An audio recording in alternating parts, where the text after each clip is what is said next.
बच्चों welcome back again. बच्चों आपको एक ऐसे टॉपिक के बारे में इंफॉर्मेशन है जो कि आपका सारे क्लासेस में, बड़ी क्लासेस की बात कर रहा हूं, 8th 9th 10th 11th 12th, हर एक क्लास में इस टॉपिक से रिलेटेड कोई चैप्टर है या फिर इस टॉपिक से रिलेटेड कुछ ना कुछ क्वेश्चन जरूर एग्जाम में पूछे जाते हैं। तो टॉपिक का नाम है क्वाड्रिलैटरल।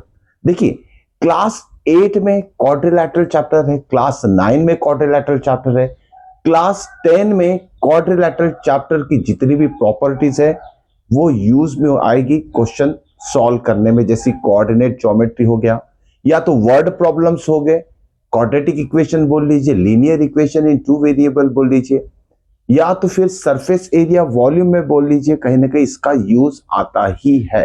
ओके, तो this quadrilateral topic is very very important.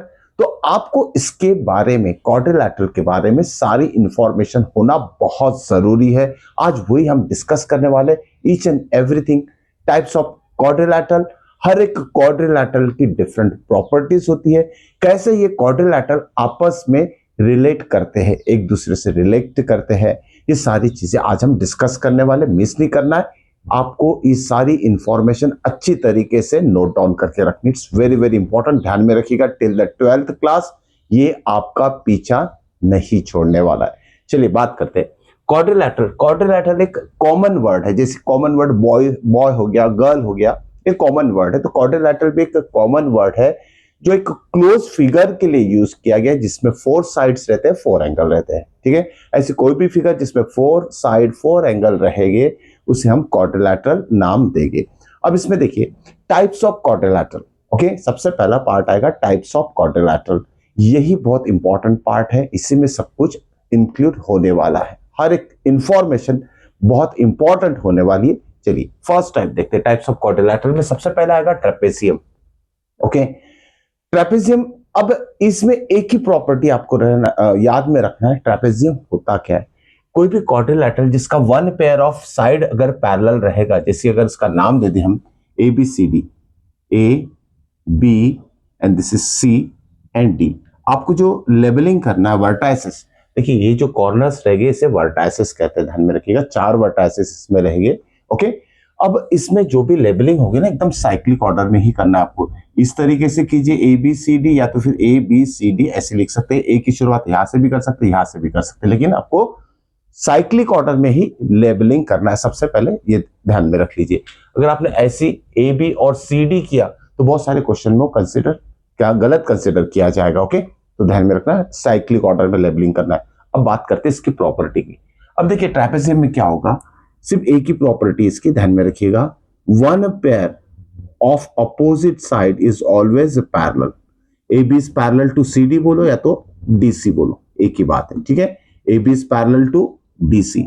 अगर किसी भी क्वाड्रिलैटरल में वन पेयर, पेयर का मतलब 2 साइड, वो भी अपोजिट, ये दोनों अपोजिट साइड पैरेलल है, इसे हम बोलेंगे ट्रेपेजियम। ओके, तो ये पहला क्वाड्रिलैटरल है। ध्यान में रखना है बच्चों, 8 क्लास में या फिर आगे की क्लासेस में हो सकता है इससे रिलेटेड, एरिया से रिलेटेड कुछ क्वेश्चन पूछा जाए ट्रेपेजियम में, तो आपको एरिया भी याद रखना है। स्पेशली 8 क्लास में एरिया से रिलेटेड क्वेश्चन है, एरिया ऑफ ट्रेपेजियम।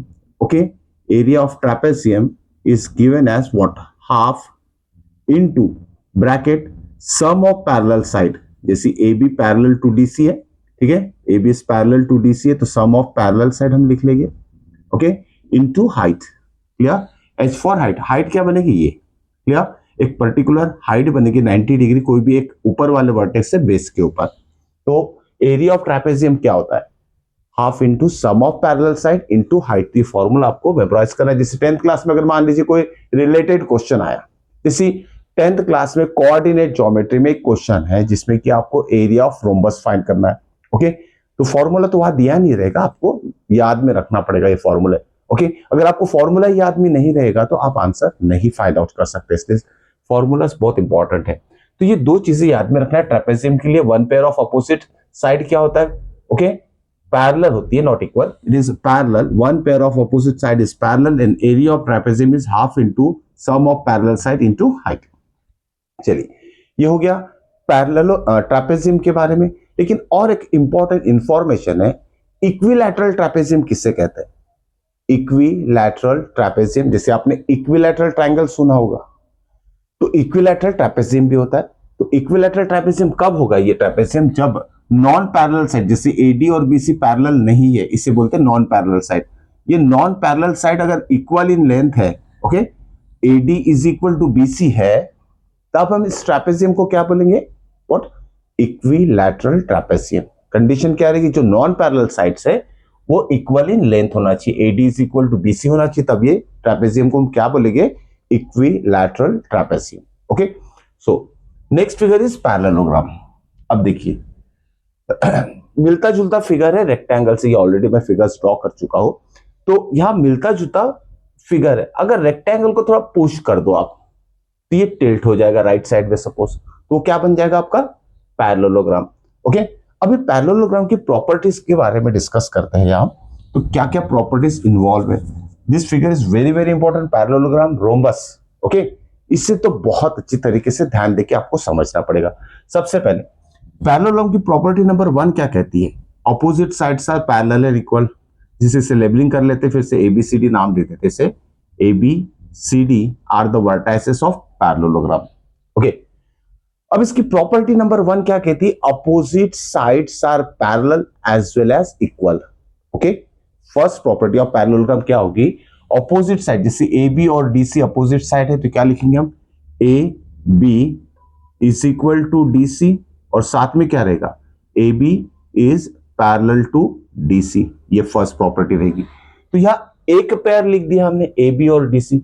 दूसरा पेयर भी है ए डी और बी सी, ये दूसरा पेयर भी पैरेलल और इक्वल रहेगा। तो पैरेललोग्राम में दोनों पेयर, ये पेयर एज वेल एज ये लेफ्ट और राइट वाला पेयर, दोनों पैरेलल और इक्वल रहता है।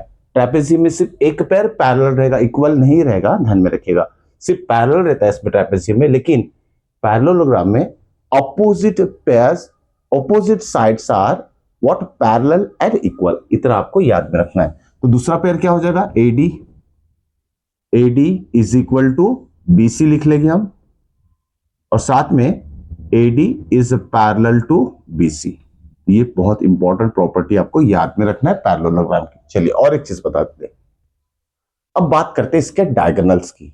डायगोनल क्या होती है? देखिए, किसी भी क्वाड्रिलैटरल में अगर ऑपोजिट वर्टेक्स को ज्वाइन कर दे हम, ओके, ऑपोजिट वर्टेक्स को ज्वाइन कर दे इस तरीके से, तो क्या बन जाएगा? डायगोनल। ओके, AC डायगोनल होगा, BD भी डायगोनल होगा। तो कोई भी क्वाड्रिलैटरल में 2 डायगोनल होती है, ध्यान में रखिएगा।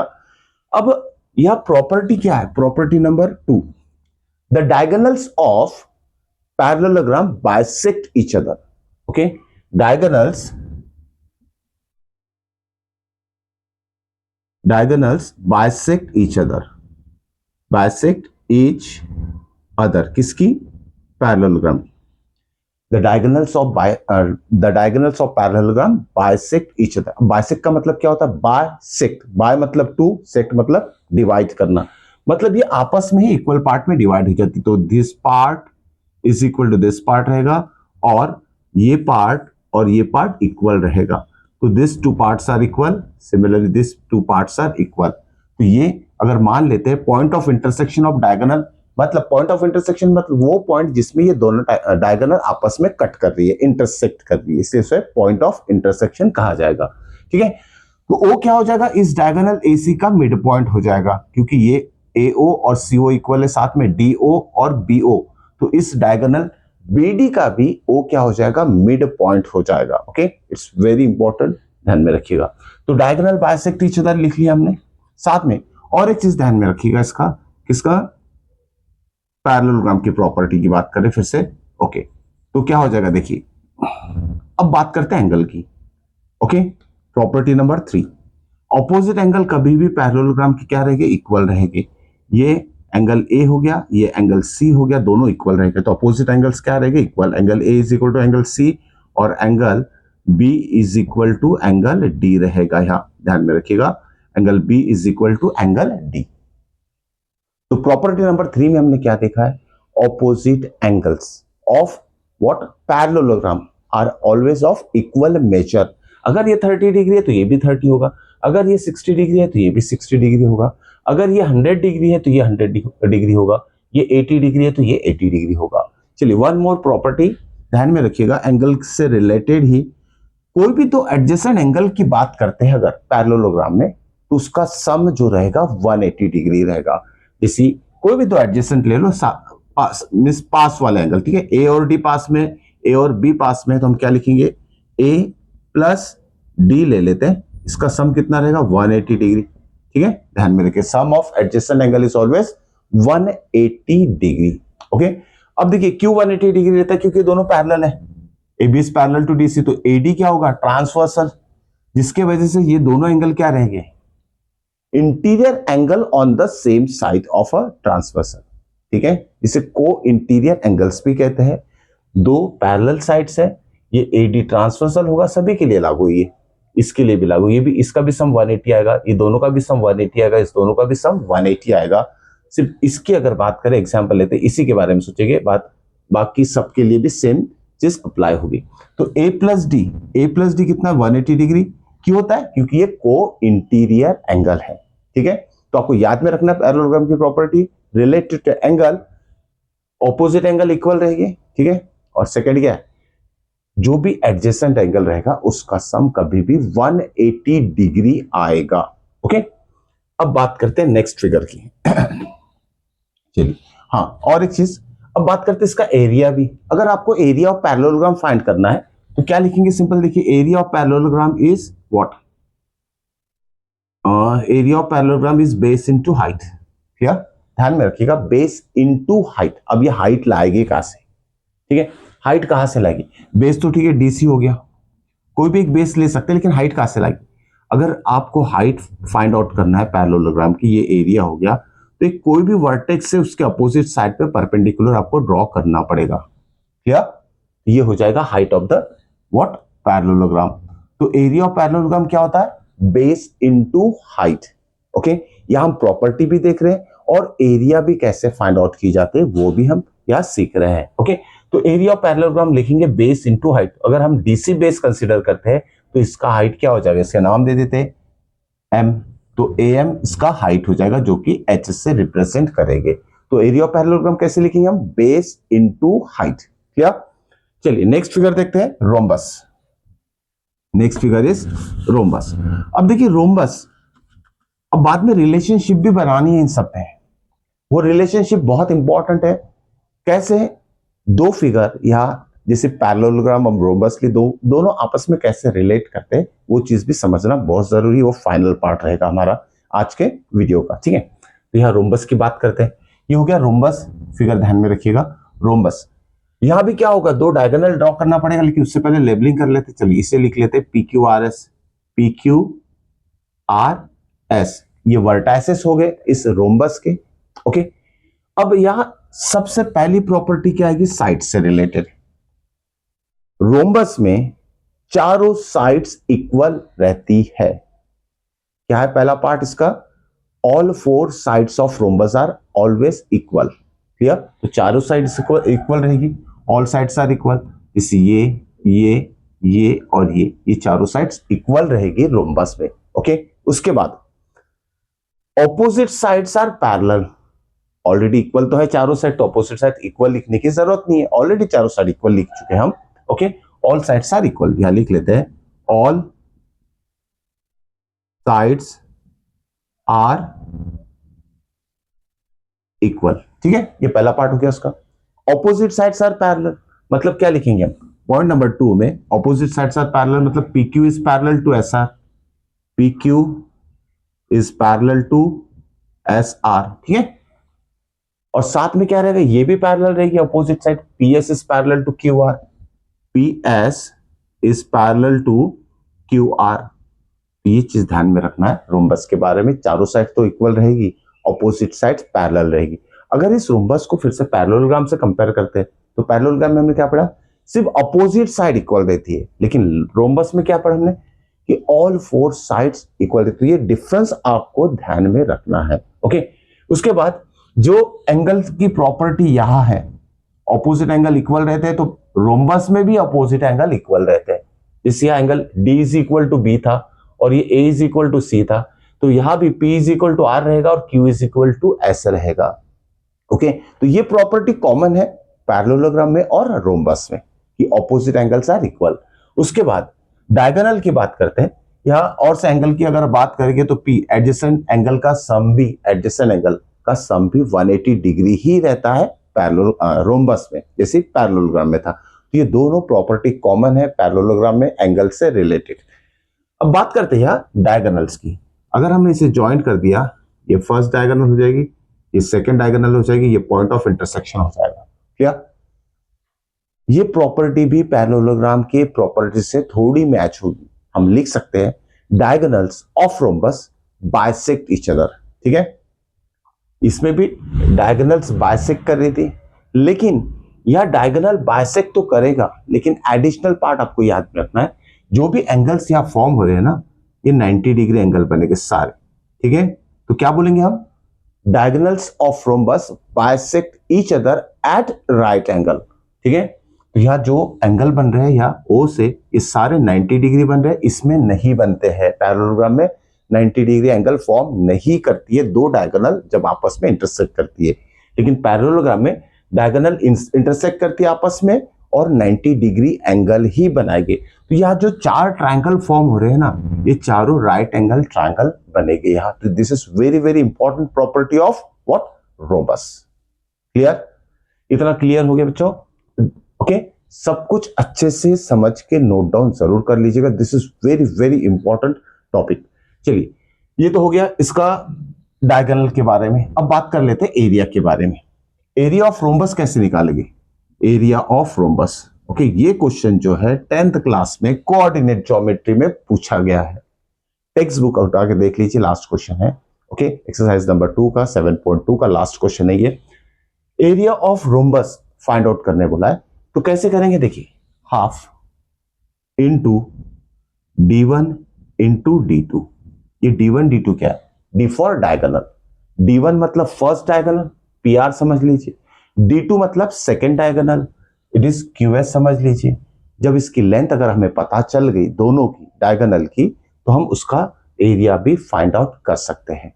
ओके, और एक इंपॉर्टेंट रिलेशन बताऊंगा बिटवीन रोम्बस एंड पैरेललोग्राम, इससे भी आपको समझना है। Every rhombus is called as a parallelogram. आप सरप्राइज हो गई चीज बोल के कि रोम्बस कैसे पैरेललोग्राम होगा, क्योंकि पैरेललोग्राम की सारी प्रॉपर्टीज इसमें है रोम्बस में। अपोजिट साइड पैरेलल इसमें भी है, अपोजिट एंगल्स इक्वल इसमें भी है, डायगोनल बाइसेक्ट ईच अदर, तो इसमें भी डायगोनल बाइसेक्ट ईच अदर है। क्या, तो ये सारी प्रॉपर्टी पैरेललोग्राम की रोम्बस में है। So every rhombus is a parallelogram, this statement is always true. Clear?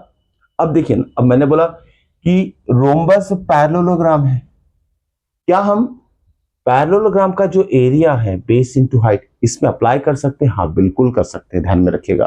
तो एरिया ऑफ रोम्बस के लिए दो फॉर्मूले हम यूज कर सकते हैं, एक तो हाफ इंटू d1 d2, या फिर दूसरा फॉर्मूला है base into height. This is very important concept, ध्यान में रखिएगा। क्वाड्रिलेटरल का ये बहुत इंपॉर्टेंट कॉन्सेप्ट है, 8th क्लास में यूज होगा और आगे की कोई भी क्लास में कोई भी क्वेश्चन में कॉन्सेप्ट अप्लाई हो सकता है। स्पेशली 10th में कॉम्पिटेंसी बेस्ड क्वेश्चन पूछे जाते हैं, तो इस लेवल का आपका कॉन्सेप्ट वहां किसी न किसी क्वेश्चन में अप्लाई होने के चांसेस बहुत ज्यादा है। तो ये सारा कॉन्सेप्ट आपको लेके चलना है टिल द 10th और 12th में भी। ठीक है, ध्यान में रखिएगा ये एरिया। अब बात करते हैं नेक्स्ट रेक्टेंगल की। Next figure is rectangle. चलिए देखते क्या दिया इसमें रेक्टेंगल में। रेक्टेंगल से आप सब बच्चे बहुत अच्छी तरीके से फैमिलियर होगी। Okay, just like a box, उसमें क्या होता है, लेंथ होता है, L for length, B for breadth. ठीक है, सारे एंगल्स 90 डिग्री रहते हैं रेक्टेंगल में, all 4 angles are 90 degree. Okay, अब इसमें साइड्स की बात करते हैं, तो ऑपोजिट साइड कभी भी इक्वल रहती है रेक्टेंगल में, लाइक अ पैरेललोग्राम। ठीक है, जैसे पैरेललोग्राम में अपोजिट साइड इक्वल थी, तो इसमें भी रेक्टेंगल में अपोजिट साइड इक्वल रहती है। जैसे यहां से लेवलिंग कर लेते हैं फिर से ABCD, this is A, this is B, this one is C and this one is D। तो क्या होगा, AB is equal to DC, साथ में AD is equal to BC equal रहेगा, ठीक है, opposite sides of rectangle are equal. Clear? उसके बाद अब चारों एंगल इक्वल है तो हम लिख सकते हैं all four angles are equal. Okay, all four angles are equal तो अपोजिट एंगल भी इक्वल ही है ना। ओके, अपोजिट एंगल भी इक्वल है, ये चारों इक्वल है तो अपोजिट इक्वल रहेगा, एडजेसेंट इक्वल रहेंगे। तो देखिए इसकी प्रॉपर्टी फिर से इससे और इससे भी मैच हो रही नहीं, इससे पूरी मैच होगी, ठीक है। रोम्बस की एक प्रॉपर्टी इससे रेक्टेंगल से मैच नहीं होती, वो प्रॉपर्टी कौन सी मैं बताऊंगा आपको, ठीक है। सबसे पहले देख लेते हैं सम ऑफ एडजेसेंट कितना है, 90 प्लस 90 180। इसमें भी सम ऑफ एडजेसेंट एंगल कितना आता है 180 डिग्री, इसमें भी सम ऑफ एडजेसेंट एंगल कितना आता है 180 डिग्री। तो ये कॉमन प्रॉपर्टी होगी पैरेललोग्राम, रोम्बस और रेक्टेंगल के लिए। क्लियर? अब देखिए इसमें डायगोनल की बात करते हैं। इसी AC को ज्वाइन कर देंगे हम, A to C, ये हो गया AC और ये हो गया आपका BD। क्लियर? ये इंटरसेक्ट कर रहा है एट पॉइंट O। फिर से यहां क्या बोलेंगे हम, diagonals of rectangle bisect each other. Diagonals of rectangle bisect each other लिखना है आपको, नॉट एट 90 डिग्री। 90 डिग्री में बाइसेक्ट नहीं करेगी तो every rectangle is a parallelogram होगा, ठीक है। लेकिन रेक्टेंगल रोम्बस नहीं हो सकता है। क्यों नहीं हो सकता है? चारों साइड्स इक्वल नहीं है ना इसकी, और डायगोनल 90 डिग्री में बाइसेक्ट नहीं कर रही है। ये दो प्रॉपर्टी की वजह से रेक्टेंगल को हम कभी भी रोम्बस नहीं बोलेंगे। क्लियर? ये डिफरेंस आपको समझना चाहिए, जो कि मैंने ऑलरेडी बताया था कि डिफरेंसेस या क्वाड्रिलैटरल में आप बच्चों को पता होना बहुत जरूरी है। क्लियर? तो डायगोनल बाइसेक्ट ईच अदर, तो AO और CO इक्वल हो जाएगा, BO और DO इक्वल हो जाएगा। क्लियर? ये इंपॉर्टेंट प्रॉपर्टी आपको याद में रखना है रेक्टेंगल की। और बात करते हैं अगर एरिया की, तो एरिया ऑफ रेक्टेंगल क्या लिखेंगे, L into B, length into breadth. Area of rectangle क्या होता है, लेंथ इंटू ब्रेथ। क्लियर? और पेरीमीटर ऑफ रेक्टेंगल मतलब sum of all four sides. Clear? Perimeter of rectangle means what, sum of all four sides. समझा? तो ये हो गया आपका रेक्टेंगल। अब नेक्स्ट फिगर की बात करते हैं जो है हमारा व्हाट, स्क्वायर। हरदम कहीं ना कहीं स्क्वायर क्वेश्चन में आते ही है। स्क्वायर क्या होगा, चलिए देखते हैं स्क्वायर क्या होगा। Okay, ABCD is a square, ABCD is a square. अब देखिए स्क्वायर ही क्वाड्रिलैटरल में एक ऐसा फिगर है अदर देन काइट, काइट को छोड़ दिया जाए, स्क्वायर क्या कहलाएगा, रेक्टेंगल कहलाएगा। ध्यान में रखिए, every square is a rectangle. Okay, बाद में हम डिटेल में लेते हैं। Every square is a rhombus, every square is a parallelogram and every square is a trapezium. Square ये सारी फिगर्स की प्रॉपर्टी मैच करता है, ध्यान में रखिएगा। काइट की भी प्रॉपर्टी मैच करता है, लेकिन काइट को हम साइड में रखते हैं, ठीक है। स्क्वायर क्या होगा, all four sides are equal रहती है, जस्ट लाइक रोम्बस।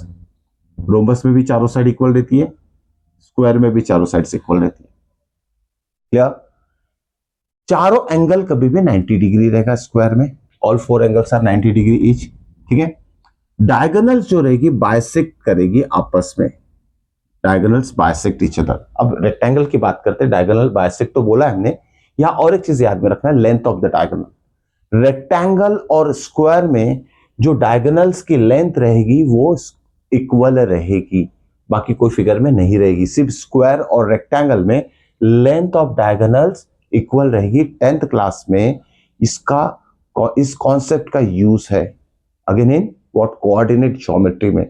कोई भी फिगर मतलब जैसी 4 वर्टाइसेस है उसके कोऑर्डिनेट्स दिए हैं और क्वाड्रिलैटरल फॉर्म कर रहा है, कौन से टाइप का क्वाड्रिलैटरल वो कोऑर्डिनेट्स बना रहे हैं, तब ये डायगोनल का यूज होगा। यही डायगोनल की लेंथ डिसाइड करती है कि गिवन फिगर रोम्बस है, रेक्टेंगल है, पैरेललोग्राम है या फिर स्क्वायर है, ठीक है। तो ये लेंथ ऑफ डायगोनल आपको याद में रखना पड़ेगा। रेक्टेंगल में डायगोनल्स इक्वल इन लेंथ रहती है और रोम्बस में भी क्या रहेगा, AC is equal to BD, AC is equal to BD रहेगा। ध्यान में रखिएगा, diagonals are equal in length. Rhombus की सारी प्रॉपर्टीज रेक्टेंगल और स्क्वायर की सारी प्रॉपर्टीज रेक्टेंगल, रोम्बस और पैरेललोग्राम से मैच करेगी। Clear? Sum of adjacent angle देखिए 180 डिग्री, 90 प्लस 90, अपोजिट एंगल भी इक्वल हो जाएगा 90 90। क्या डायगोनल्स इक्वल हो जाएगी, लेकिन साथ में जो रेक्टेंगल में नहीं हो रहा वो स्क्वायर में हो रहा, वो क्या है, डायगोनल बाइसेक्ट एट 90 डिग्री जैसी रोम्बस में हो रहा था, ठीक है, इसलिए every square is what, rhombus भी कहा जाता है, क्लियर।